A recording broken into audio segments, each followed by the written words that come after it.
Welcome to study point. दोस्तों इस video में हम वर्णमाला जो है पूरा पढ़ने वाले हैं।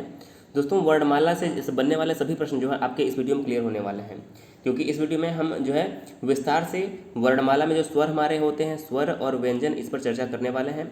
तो वीडियो काफ़ी इंपॉर्टेंट होने वाला है, वीडियो को अंत तक जरूर देखिएगा।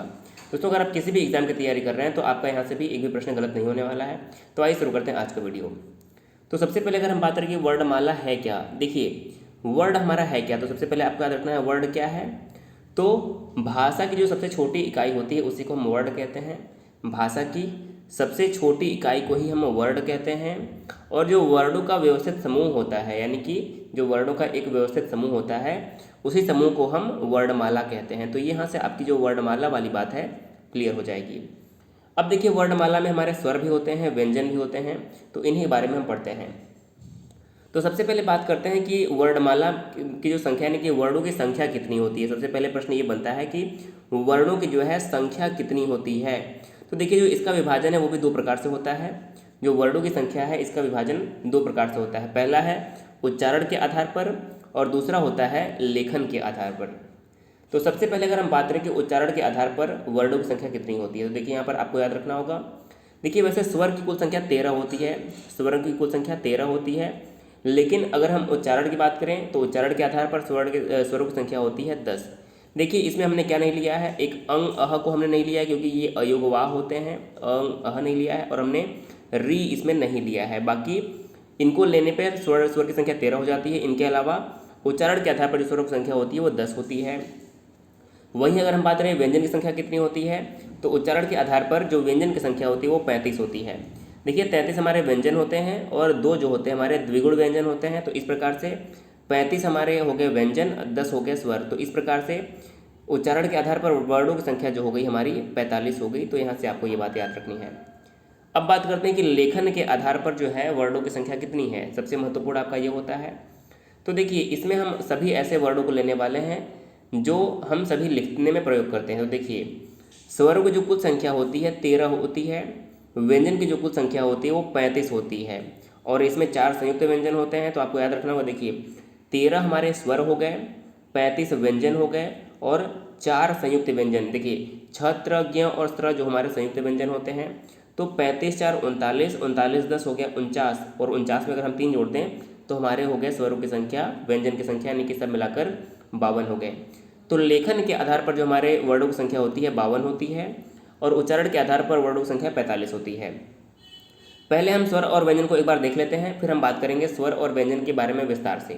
तो देखिए स्वर हमारे 13 कौन कौन से होते हैं, अ आ ई बड़ी ई, छोटा ऊ बड़ा ऊ, री ए ओ औ, फिर अंग अह। देखिए जो हमारे अंग अह होते हैं इन्हें हम अनुस्वार और विसर्ग कहते हैं, और ये अयोगवाह होते हैं, तो इनका भी नाम आपको याद रखना होगा।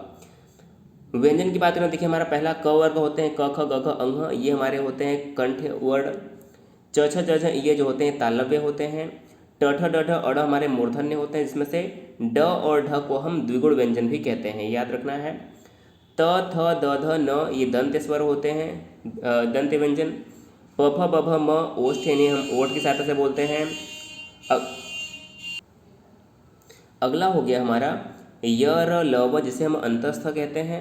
स ख स ह हमारे ऊष्म संघर्षी व्यंजन होते हैं, और क्ष त्र ज्ञ स्र जो है ये हमारे सभी संयुक्त व्यंजन होते हैं। अब हम बात करते हैं स्वर और व्यंजन के बारे में विस्तार से। अब देखिए यहाँ से आपका जो है टॉपिक स्टार्ट होता है। तो सबसे पहले हम बात करते हैं स्वर। तो देखिए स्वर क्या होते हैं। स्वर वे शब्द होते हैं जिन्हें हम स्वतंत्र रूप से बोल पाते हैं। स्वर क्या होते हैं, जिनका उच्चारण हम स्वतंत्र रूप से करते हैं, यानी कि स्वरों के उच्चारण में हमें किसी अन्य की आवश्यकता नहीं होती है, वो हमारे स्वर होते हैं।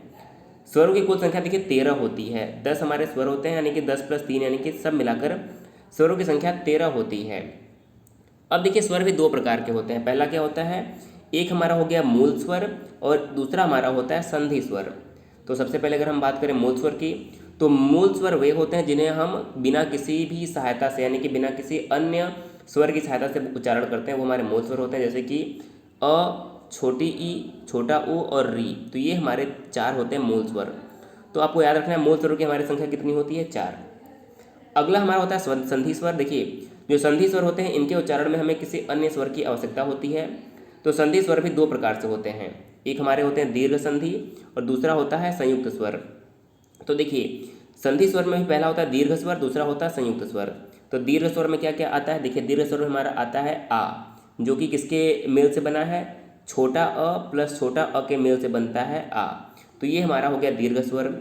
उसी प्रकार छोटी ई, देखिए छोटी ई और छोटी ई दो बार इसके लिखने से हमारा क्या बनता है, बड़ी ई, ये भी हमारा दीर्घ स्वर हो गया। और छोटा ऊ प्लस छोटा ऊ मिलकर हमारे बनते हैं बड़ा ऊ, तो ये भी हमारे हो गए दीर्घ स्वर। तो दीर्घ स्वरों की संख्या कितनी हो गई, दीर्घ स्वरों की संख्या हमारी हो गई 3। दूसरा हमारा आते हैं संयुक्त स्वर, जैसे कि ए। अब देखिए यहाँ पर आपको इंपॉर्टेंट है, ध्यान देना है।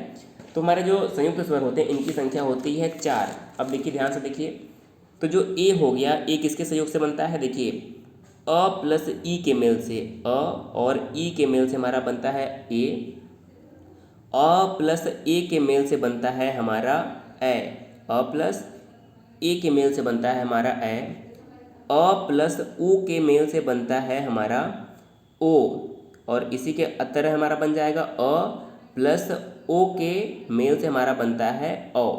तो ये 4 हमारे हो गए संयुक्त स्वर। तो आपको इससे पूछा जाए कि मूल स्वरों की संख्या कितनी होती है, तो 4 होती है, दीर्घ स्वरों की संख्या 3 होती है और संयुक्त स्वरों की संख्या होती है 4। तो 4 4 8 3 11, इस प्रकार से हमारे सभी स्वर हो जाते हैं। संधि स्वर की कुल संख्या होती है 4 + 3 7। तो ये बात आपको क्लियर होनी चाहिए। अब आते हैं स्वरों के वर्गीकरण पर। अब ये पॉइंट आपको ध्यान से याद रखना है, परीक्षाओं में यहीं से जो है आपके प्रश्न बनते हैं। तो देखिए स्वरों का वर्गीकरण हम शुरू करते हैं, और हमारा पहला जो वर्गीकरण का आधार होता है वह मात्रा या फिर उच्चारण के आधार पर जो है स्वरों का वर्गीकरण होता है, मात्रा या फिर उच्चारण के आधार पर। तो देखिए मात्रा या फिर उच्चारण के आधार पर स्वर हमारे 3 प्रकार के होते हैं। कौन कौन से, ह्रस्व स्वर, दीर्घ स्वर और प्लुत स्वर। ह्रस्व स्वर क्या होते हैं, देखिए ह्रस्व स्वर वे होते हैं जिनके उच्चारण में जो है एक मात्रा का समय लगता है, यानी कि ऐसे स्वर जिनके उच्चारण में एक मात्रा का समय लगता है उन्हें हम ह्रस्व स्वर कहते हैं। इनमें क्या क्या आते हैं, अ ई उ और री। देखिए जितने हमारे मूल स्वर हैं ये सभी ह्रस्व स्वर होते हैं, अ ई उ और री, ये सभी ह्रस्व स्वर हैं जिनके उच्चारण में केवल एक मात्रा का समय लगता है। दूसरा है दीर्घ स्वर। देखिए जो दीर्घ स्वर होते हैं इनके उच्चारण में 2 मात्रा का समय लगता है। तो हमारे जितने भी संधि स्वर होते हैं वो सभी हमारे क्या होते हैं, दीर्घ स्वर, जैसे कि आ, बड़ी ई, बड़ा ऊ, ए ओ, ये सभी हमारे हो गए दीर्घ स्वर। इनके उच्चारण में 1 से अधिक मात्रा का समय लगता है। और तीसरे हमारे स्वर होते हैं प्लुत स्वर। तो प्लुत स्वर ऐसे होते हैं जिनके उच्चारण में 2 से भी अधिक मात्रा का समय लगता है। जैसे कि अगर आप बोलते हैं राम, आप इसमें थोड़ा सा अगर समय दे के बोले राम, तो ये हमारा क्या हो जाएगा, प्लुत स्वर। तो ये आपको याद रखना है, मात्रा और उच्चारण के आधार पर ह्रस्व स्वर, दीर्घ स्वर और प्लुत स्वर हो गए। दूसरा हमारा आधार है वर्गीकरण का कि जीभ के प्रयोग के आधार पर स्वर। तो देखिए जीभ के प्रयोग के आधार पर स्वर भी 3 प्रकार के होते हैं, अग्र स्वर, मध्य स्वर और पश्च स्वर। तो अग्र स्वर क्या होता है, देखिए अग्र स्वर ऐसे होते हैं जिनके उच्चारण में जीभ के अग्रभाग यानी कि आगे वाले भाग का प्रयोग होता है। जिसके उच्चारण में जीभ के आगे वाले भाग का प्रयोग होता है वो हमारे अग्र स्वर होते हैं। उदाहरण के तौर पर ई, बड़ी ई, ए और ए, ये सभी जो 4 स्वर होते हैं ये हमारे अग्र स्वर के अंतर्गत आते हैं। दूसरा हमारा होता है मध्य स्वर। तो मध्य स्वर ऐसे होते हैं जिनके उच्चारण में हम जीभ के पिछले भाग यानी कि जीभ के मध्य भाग का प्रयोग करते हैं, ये सभी हमारे मध्य स्वर होते हैं। और मध्य स्वर में केवल हमारा आता है अ, इसको उच्चारण करने में जीभ के मध्य भाग का जो है प्रयोग होता है। और तीसरा है पश्च स्वर, यानी कि ऐसे स्वर जिनके उच्चारण में जीभ के पिछले भाग का प्रयोग होता है वो सभी पश्च स्वर होते हैं। जैसे कि आ यानी कि बड़ा आ, ऊ बड़ा ऊ, ओ और जो हमारा अ बोलते हैं हम, ये जो है सभी हमारे पश्च स्वर के अंतर्गत आते हैं। तो ये पॉइंट आपको याद रखना है। अगला जो वर्गीकरण का आधार है वो है मुख द्वार के खुलने के आधार पर स्वर। तो देखिए जो मुख द्वार खुलने के आधार पर स्वर होते हैं वो भी 4 प्रकार के होते हैं, विवृत, अर्धविवृत, समवृत और अर्धसमवृत। तो देखिए विवृत स्वर क्या होते हैं, मोस्ट इंपॉर्टेंट आपको ध्यान रखना है, मुख के द्वार के खुलने के आधार पर। देखिए सभी प्रश्न से जो सभी टॉपिक से जो है प्रश्न बनते हैं। तो मुख द्वार खुलने के आधार पर देखिए जो हमारा पहला है वो है विवृत। देखिए विवृत का मतलब ही होता है पूरा खुलना। विवृत का मतलब आपको याद रखना है, जिनके उच्चारण में मुख का द्वार पूरा खुलता है वो हमारे विवृत होते हैं। क्या होते हैं, विवृत, यानी कि जैसे कि आ, जैसे आप आ बोलते हैं तो मुख का पूरा द्वार खुलता है, तो ये हमारा विवृत स्वर हो गया। दूसरा है अर्धविवृत, यानी कि जिसके उच्चारण में मुख का आधा भाग खुलता है, यानी कि आधा मुख का द्वार खुलता है, जैसे कि अ, ए, औ और औ, ये सभी हो गए अर्धविवृत। तीसरा है संवृत, यानी कि ऐसे स्वर जिनके उच्चारण में पूरा मुख हमारा लगभग बंद रहता है, जैसे कि ई, उ और बड़ा ऊ। तो ये हमारे 4 स्वर होते हैं संवृत स्वर के अंतर्गत। और चौथा है अर्धसंवृत, यानी कि जिनके उच्चारण में आधा मुख द्वार खुला होता है, जैसे कि ए और ओ, इनके उच्चारण में हमारा आधा मुख खुलता है, तो ये हमारे होते हैं अर्धसंवृत। अगला हमारा है ओठों की स्थिति के आधार पर जो होते हैं 2 प्रकार के, देखिए ये भी याद रखना है, होठों की स्थिति के आधार पर भी हमारे स्वर जो होते हैं 2 प्रकार के होते हैं, एक अवृतमुखी और एक होते हैं वृत्तमुखी। तो देखिए इंपॉर्टेंट है, देखिए वृत्त मतलब होता है गोल, आपने सुना होगा वृत्त, तो वृत्त मतलब गोल, अवृत्त मतलब गोल नहीं। क्या होता है अवृत्त मतलब गोल नहीं, यानी कि ऐसे स्वर जिनके उच्चारण में जो है ओठ का आकार गोलाकार नहीं होता है। तो ऐसे स्वर जिनके उच्चारण में ओठ का आकार गोलाकार नहीं होता है वे सभी हमारे होते हैं अवृतमुखी, जैसे कि अ, आ, ई, ए। तो ये हमारे स्वर होते हैं अवृतमुखी, यानी कि इनके उच्चारण में जो हमारा होठ है वह गोलाकार नहीं होता है। इसी प्रकार से हमारा अगला है वृत्तमुखी, यानी कि ऐसे स्वर जिनके उच्चारण में हमारे ओठ का आकार जो है गोलाकार हो जाता है, जैसे कि उ, ओ, और औ। तो ये सभी वृत्तमुखी, यानी कि इनके उच्चारण में हमारे जो ओठ का आकार है वो गोलाकार हो जाता है। पांचवा हमारा आधार है वर्गीकरण का कि हवा के नाक व मुंह से निकलने के आधार पर। तो देखिए हवा के नाक व मुंह से निकलने के आधार पर भी स्वर 2 प्रकार के होते हैं, पहला अनुनासिक, दूसरा निरनुनासिक या फिर मौखिक स्वर।